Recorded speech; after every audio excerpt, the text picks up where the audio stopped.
14 सितंबर को पूरे देश में राष्ट्रीय हिंदी दिवस मनाया जाता है। आजादी के बाद देश में हिंदी के उत्थान के लिए 14 सितंबर 1949 को हिंदी को राजभाषा का दर्जा दिया गया। ये दिन देश में हिंदी को बढ़ावा देने के लिए मनाया जाता है। हालांकि 10 जनवरी को विश्व हिंदी दिवस के रूप में मनाया जाता है। इस तरह से भारत में 2 बार हिंदी दिवस मनाया जाता है। हिंदी दुनिया की तीसरी सबसे ज्यादा बोली जाने वाली भाषा है और हमारे देश में करीब 77% लोग हिंदी बोलते, समझते और पढ़ते हैं। संविधान के अनुच्छेद 343(1) के अनुसार भारत की राजभाषा हिंदी और लिपि देवनागरी है। साल 1953 से हिंदी के प्रचार प्रसार के लिए हर साल 14 सितंबर को हिंदी दिवस मनाने की शुरुआत हुई। इस दिन संविधान सभा ने 14 सितंबर 1949 को हिंदी को राजभाषा घोषित किया। वहीं राष्ट्रभाषा प्रचार समिति की सिफारिश के बाद 14 सितंबर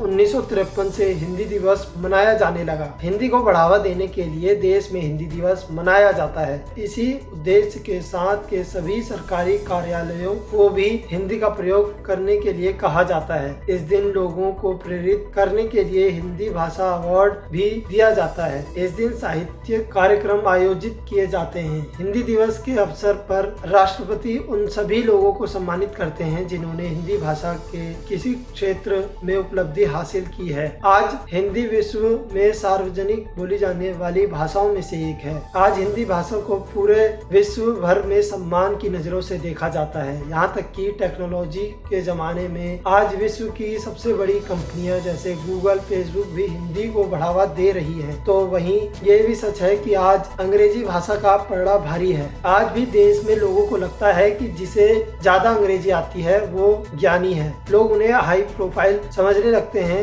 नौकरी के दौरान भी व्यक्ति के अनुभव से ज्यादा कई कंपनियां ये देखती हैं कि उम्मीदवार की पकड़ अंग्रेजी भाषा में कितनी है। यदि समय के साथ ऐसा ही चलता रहा तो हिंदी भाषा लोगों के बीच से कहीं न कहीं गायब होती चली जाएगी और अंग्रेजी भाषा का दायरा बढ़ता चला जाएगा। अगर आज भी हमने भाषा को लेकर सतर्कता नहीं बरती तो वो दिन दूर नहीं जब हिंदी भाषा हमारे बीच से बिल्कुल गायब हो जाएगी। यदि हमें हिंदी भाषा के महत्व को जिंदा रखना है तो इसके प्रचार प्रसार को बढ़ावा देना होगा। इसके साथ ही सरकारी और प्राइवेट ऑफिस के कामकाज में हिंदी को प्राथमिकता देनी होगी। इसी के साथ सिर्फ अंग्रेजी के आधार पर किसी भी इंसान की काबिलियत को न आंका जाए।